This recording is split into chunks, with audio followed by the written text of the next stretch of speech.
എൻ്റെ ആൻറ്റിയാണ് 2023 ഫെബ്രുവരിയിൽ സ്ട്രോക്ക് കാരണം മൗലാന ഹോസ്പിറ്റലിൽ വന്നു.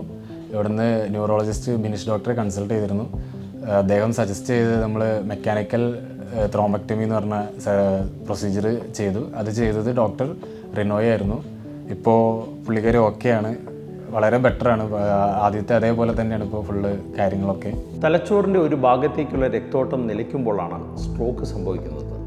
85% രോഗികളിലും തലച്ചോറിലേക്കുള്ള രക്തക്കുഴലിൽ രക്തക്കട്ടയും കൊഴുപ്പും അടിഞ്ഞിട്ടാണ് ഈ ബ്ലോക്ക് ഉണ്ടാകുന്നത്. ഈ ബ്ലോക്കിനെ നീക്കം ചെയ്ത് രക്തോട്ടം പുനഃസ്ഥാപിക്കുകയാണ് സ്ട്രോക്കിൻ്റെ ചികിത്സാ രീതി. ഇത് തലച്ചോറിലേക്കുള്ള ഒരു വലിയ രക്തക്കുഴലിലാണ് ഈ ബ്ലോക്ക് സംഭവിക്കുന്നതെങ്കിൽ പലപ്പോഴും മരുന്ന് കൊണ്ട് ചികിത്സിക്കാൻ പറ്റിക്കൊള്ളണമെന്നില്ല. അത്തരത്തിലുള്ള രോഗികളിൽ നമ്മൾ ഉപയോഗിക്കുന്ന ഒരു നൂതന ചികിത്സാ രീതിയാണ് മെക്കാനിക്കൽ ത്രോംബക്ടമി.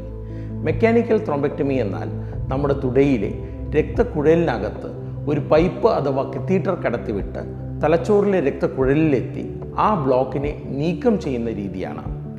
ഈ ചികിത്സാ രീതികൾ ഏറ്റവും ഫലപ്രദമാവണമെങ്കിൽ സ്ട്രോക്കിൻ്റെ ലക്ഷണം തുടങ്ങിയ ഉടനെ തന്നെ നമ്മുടെ അടുത്തുള്ള ഒരു സ്ട്രോക്ക് റെഡി ആശുപത്രി, അതായത് ഇത്തരത്തിലുള്ള എല്ലാ ചികിത്സാ രീതികളും അവൈലബിൾ ആയിട്ടുള്ള ചെയ്തുകൊണ്ടിരിക്കുന്ന ഒരു ആശുപത്രിയിലേക്ക് ആ രോഗിയെ എത്രയും പെട്ടെന്ന് എത്തിക്കുകയാണ് വേണ്ടത്. നന്ദി.